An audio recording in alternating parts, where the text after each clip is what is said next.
নবীজির সময় জাবের নামে একটা ভক্ত ছিল। দেখেন আমার টিপু সার কাছে অনেক ভক্ত, সবাই যে লাখপতি কোটিপতি তা কিন্তু না। অনেকে আছে না দিন আনে দিন খায় এরকম ভক্ত। তো আমার নবীজিকে ভালোবাসতো, খুব গরিব, অত্যন্ত গরিব।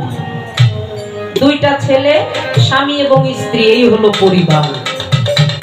অনেকে কানে বিষ দেওয়ার জন্য ডাক দিয়ে বলছিল, তুমি নবী মুহাম্মদকে এত ভালোবাসো, এত ভালোবাসা লাভ নাই তো। কেন? বলে তুমি তো গরিব, নবীকে ভালোবেসে কি দিতে পারো? বলে আমি তো কিছু দিতে পারি না। কিছু দিতে পারো না, বাড়িতে একটু ভালো করে রান্নার আয়োজন করে দাওয়াত করে খাওয়াবে সে ক্ষমতাও তো তোমার নাই, আর নবীজি কখনো তোমার গৃহে যাবেও না। অনেক কষ্ট পাইল।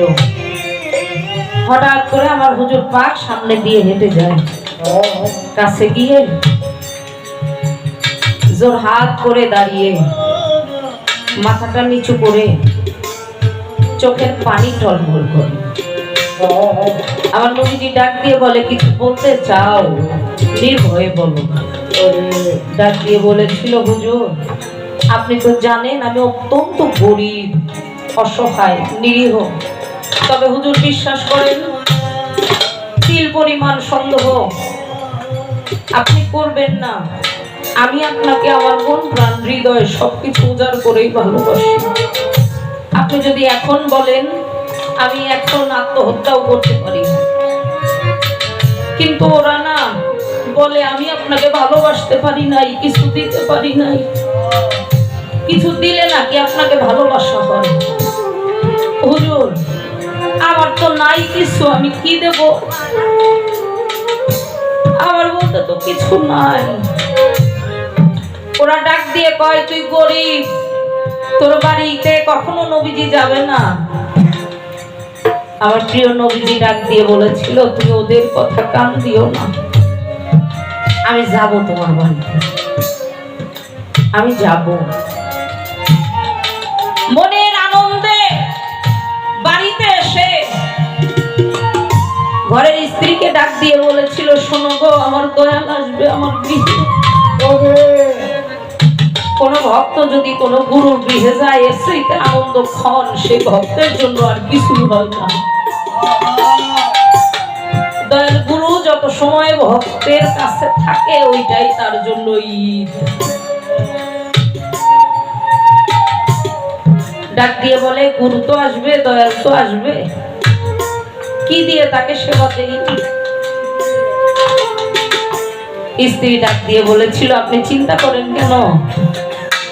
আমাদের ছোট ছেলে একটা বকরি পালে, ওটা জবাই করে গোশত রান্না করব। আপনি দেখেন কোনোভাবে একটু বাজার থেকে আটা ক্রয় করে আনতে পারেন কিনা, তাহলে একটু রুটি বানাবো। বাজার থেকে আটা ক্রয় করে নিয়ে আসছে। জাবেরের ছোট ছেলে বাড়িতে নাই, খেলা করতে পাশের বাড়ি বন্ধুর সাথে গেছে। ধারালো বড় একটা চাকু নিয়ে ওই বকরিটা ধরে জবাই করছে। জবাই যখন করে, বড় ছেলেটা সাথেই ছিল, বাড়িতেই ছিল। ও আবার দেখছে কিভাবে জবাই করে। ছোট ছেলে খেলাধুলা শেষ করে বাড়িতে আসছে, ওই বকরিটার সাথে জাবেরের ওই ছোট ছেলেটা খেলা করে, আদর করে। ডাক দিয়ে কয়, মিয়া ভাই আমার বকরিটা কই? আমি দেখি নাই তো। দেখো নাই মানে? ওকে বাড়িতে রেখে গেলাম বেঁধে। ও কোথায় যাবে? ও তো বাড়ি থেকে কোথাও যাওয়ার কায়দা নাই, ওকে তো গাছের সাথে বেঁধে রেখে গেলাম। আমার বকরিটা কোথায় মিয়া ভাই, সত্য করে বলো। অবশেষে ডাক দিয়ে বলেছিল, তোমার বকরিটাকে আব্বা জবাই করছে, তার দয়াল আসবে তার গৃহে সেবা দেওয়ার জন্য। ঘটনাটা অত্যন্ত শিক্ষণীয় ঘটনা বাবা। দয়ালকে কেমন ভালোবাসতে হয় আর আমরা কেমন ভালোবাসি, সবকিছুর ঊর্ধ্বে সন্তান সবকিছুর ঊর্ধ্বে। কেমন ভালোবাসলে দয়াল গুরু আপন হয়ে যায়। ডাক দিয়ে বলেছিল জবাই করছে, ছোট মানুষ তো, আর ওই বকরিটার সাথে খেলাধুলা করতো, সময় কাটাইতো, ঘাস খাওয়াইতে নিয়ে যাইতো। ডাক দিয়া কয় মিয়া ভাই আমার বকরিটা কেমনে জবাই করছে। ধারালো একটা চাকু দিয়ে। চাকুটা কোথায়? ঘরে। একটু নিয়ে আসো না ভাই। নিয়ে আসছে রক্ত মাখা। ও ভাই কেমনে জবাই করছে আমাকে একটু দেখাও না ভাই। ধারালো অস্ত্রটা সোজা করে না ধরে উল্টা করে, যে পাইলে ধার নাই ওইভাবে পোজ দেয় শরীরের মধ্যে। ছোটরে এইভাবে গলার মধ্যে ঘাটটার মধ্যে ধরে পোজ দিয়ে জবাই করছে। কই মিয়া ভাই অনেক কষ্ট পাইছে না আমার বকরিটা? ছটফট করছে না, ডাকছে না? তুমি কি আমার বকরির চোখের ভাষা বুঝো? আমার মনে হয় ও যখন জবাই হয়েছে ওর চোখ দিয়েও শুধু আমারে খুঁজছে যে আমি ওর কাছে থাকলে হয়তো জবাই হইতে দিতাম না। ও ভাই কেমনে জবাই করছে? যেভাবে জবাই করলে রক্ত বের হয় ওইভাবে আমাকে একটু দেখা না, আমি একটু দেখতে চাই। ও তো আমার সাথী, ও কষ্ট পাইছে। আমি যদি কষ্ট না পাই তাহলে কি করে অনুভব করব কতটা কষ্ট হয়েছে। বারে বারে বলতে বলতে অবশেষে মাথাটা নিচু করে দিছে ছোট ছেলে।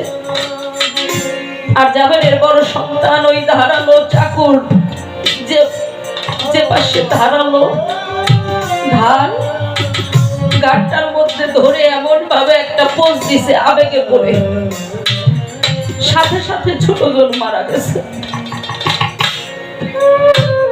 ঘরে ছিল মা, নিজের চোখে বড় ছেলে ছোট ছেলেকে জবাই করছে, খুন করছে দেখে চিৎকার দিয়ে কাঁদতে কাঁদতে দৌড়ে ছুটে আসে। বড় সন্তান মনে মনে ভাবে মা তো আমাকে পেলে মেরেই ফেলবে, আমি আমার ছোট ভাইটাকে মেরে ফেলছি। ও ভয়ে দৌড়াইতে দৌড়াইতে বহুদূর গিয়ে অনেক উঁচু একটা গাছের মধ্যে উঠে চিকন একটা ডালের মধ্যে পা দিছে। অনেক উপর থেকে ও করে ও মারা গেছে।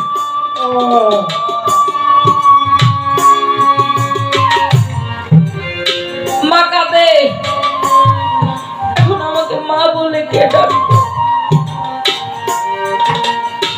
মা যত কষ্টই থাকুক, সন্তান মা বলে ডাকলে মায়ের কষ্ট থাকে না। আজরাইল জান কবজ করে, তার চাইতে দ্বিগুণ যন্ত্রণা একটা মা যখন তার সন্তানকে প্রসব করে। সব যন্ত্রণা শেষ হয়ে যায়, চেহারাটা দেখলেই অঝরে কাঁদে। জাবের এসে সেও নিজেকে সামলাইতে পারে না। সন্তান তো যে সন্তান বাবা মায়ের আগে যায় ওই সন্তানের হারানোর যন্ত্রণায় বাবা মা বেঁচে থাকে তবে মৃত, দেহে প্রাণ আছে কিন্তু জীবন নাই, এমন ভাবে বেঁচে থাকে। যেমন আজিজুল ওর নানা, ওনার একটাই ছেলে, মেয়ে আছে তিনটা, একটা মাত্র ছেলে ছিল, চলে গেছে। বাবা হয়ে সন্তানের লাশটা যখন কাঁধে তোলে ওই বাবা বুঝতে কতটা যন্ত্রণা কষ্ট, অনেক কান্নাকাটি করে। হঠাৎ করে জাবের ডাক দিয়ে বলে স্ত্রীকে, শোনো চোখের পানি মুছো। গুরু প্রেম কত বড় হৃদয় থাকতে হয় দেখেন। চোখের পানি মুছো, এক ফোঁটা চোখের পানি ঝরাইও না। নবীজি যদি এসে দেখে আমাদের দুইটা সন্তান মারা গেছে, আমরা সেই বিরহে কাতর, তাহলে নবীজি আমাদের গৃহে সেবা নিবে না। তুমি কেঁদো না, চোখের পানি মুছে হৃদয়টা শক্ত করতে চাই, কিন্তু হয় না। আপনা আপনি চোখে পানি চলে আসে। লাশ দুইটা ঘরের একটা রুমের মধ্যে একটা কোনায় কাপড় দিয়ে ঢেকে রেখেছে। প্রিয় নবীজি আসছে, কথাবার্তা বলে বসতে দিয়েছে। খাবার এনে যখন সামনে দিছে, নবীজি ডাক দিয়ে কই যাবে? তোমার না দুইটা ছেলে আছে, ওদেরকে ডাকো, আমি তো ওদেরকে নিয়ে একসাথে খাবার খাবো। আমি ওদের ছাড়া তো খাবার খাবো না। মা চিৎকার করে কেঁদে নবীজির কদম দুইটা জড়িয়ে ধরে। মা, তুমি কাঁদো কেন মা? তোমার দুইটা ছেলে কেন একসাথে খাবো? মা ডাক দিয়ে বলেছিল, হুজুর গো, আমাকে মা বলে ডাকবে এমন সন্তান আমার দুইটা ছিল, দুইটাই আজকে মারা গেছে। আমি কি করে আনবো, কি করে আপনার সামনে হাজির করবো? আমি যে দুঃখিনী মা।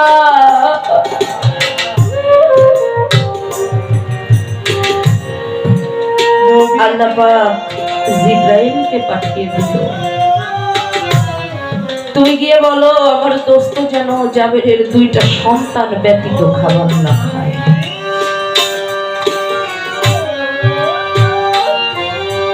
এক গ্লাস পানি হাতে নিয়ে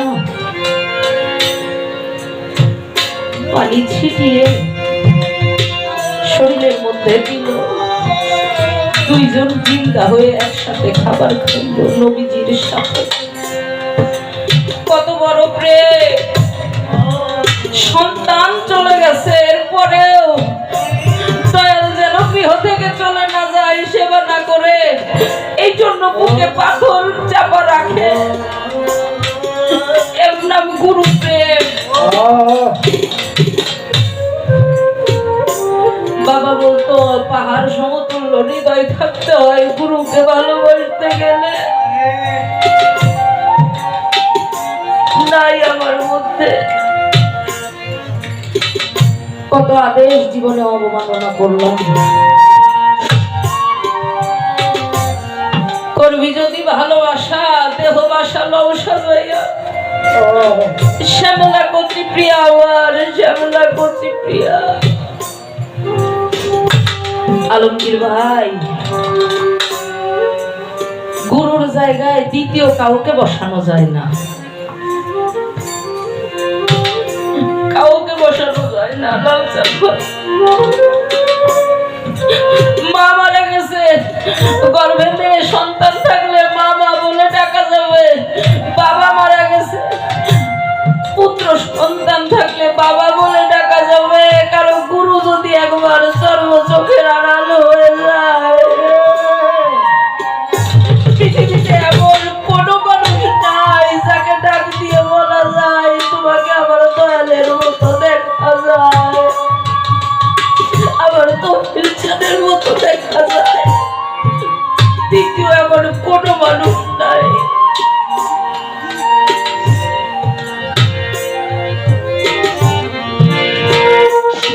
তাই ডাক দিয়ে বলি, আমি তো বড় মহাপাপী অপরাধী, ভক্তিহীন হৃদয়। তুমি তো মুর্শিদ দয়াবান, দয়া করে নিজ গুণে তোমার করে